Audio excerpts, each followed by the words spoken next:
It starts as a bitter seed in a tropical pod and ends up melting on your tongue. This is how chocolate is made. You have eaten chocolate 1,000 times, but have you ever seen where it truly begins? It does not start in a factory. It starts on a tree in a hot and rainy forest. This is the cacao tree. It only grows near the equator. It needs a warm, wet climate all year round.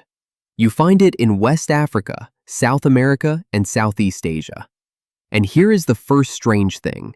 Its fruit does not grow on the branches. The pods grow straight out of the trunk. Each pod is about the size of a small football. They come in many colors: green, yellow, red, and deep purple. Inside each one is the secret to every chocolate bar. When a pod is ripe, a farmer comes to pick it. They cut it from the trunk by hand with a sharp blade. The pods are too delicate for machines, so nearly every cacao pod on Earth is picked by a human hand. And one tree gives only a few kilos of beans a year.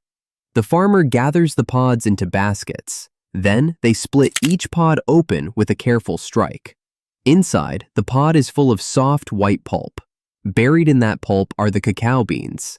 That white pulp tastes sweet and fruity, like lemon and mango.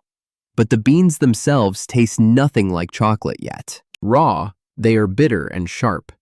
The flavor we love is simply not there. It still has to be created. So the beans and pulp are scooped into wooden boxes. They are covered with banana leaves and left in the heat. Now something invisible begins. Wild yeasts and bacteria start to feed on the sweet pulp. This is fermentation. This is the real birthplace of chocolate flavor. For several days, the pile heats up all by itself. It can grow as hot as a fever inside. Workers turn the beans so they ferment evenly. Deep inside each bean, the chemistry changes. Hundreds of new flavor compounds are born.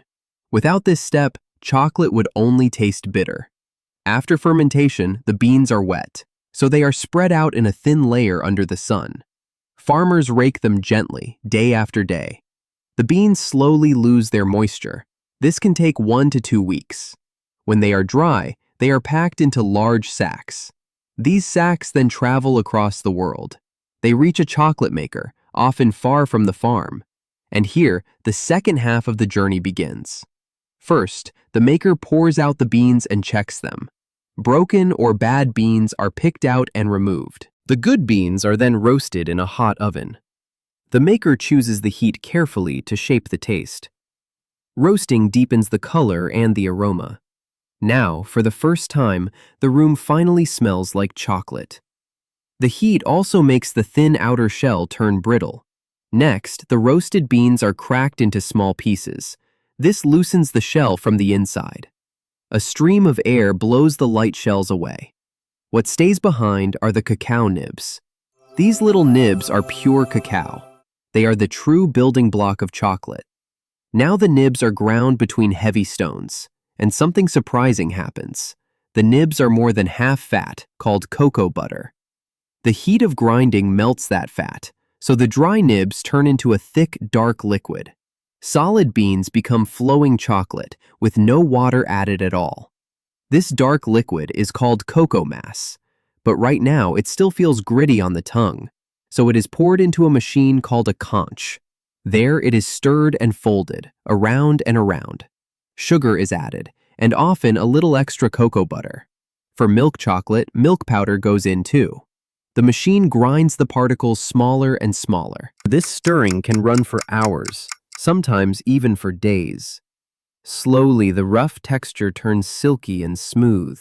The sharp, harsh flavors calm down. Now the chocolate is smooth, but the job is not done. To make a perfect bar, it must be tempered. And this is where chocolate becomes a little bit of science. Cocoa butter can harden into several different crystal shapes, but only one of those shapes is the right one. That shape gives chocolate its shine and its snap. To find it, the maker warms and cools the chocolate with care. They guide it to exactly the right temperature. This spreads the perfect crystals through the whole batch. Get it wrong, and the bar turns dull and chalky. Get it right, and it gleams. The tempered chocolate is poured into molds. The molds are shaped like the bars you know. They are shaken and tapped to push out air bubbles. Then they are sent into a cool room to set. As it cools, the chocolate shrinks just a little. This lets it pull away cleanly from the mold. The molds are flipped over, and the finished bars drop out. There it is, that perfect glossy snap. Each bar is wrapped to keep it fresh. Then it is boxed up and sent to the shops. And at last, it reaches your hand.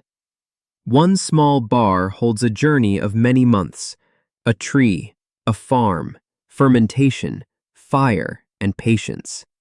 So the next time chocolate melts on your tongue, you will know.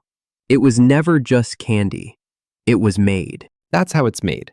Now it's your turn. What should we build next? Drop it in the comments. The most liked idea becomes our next video. See you there.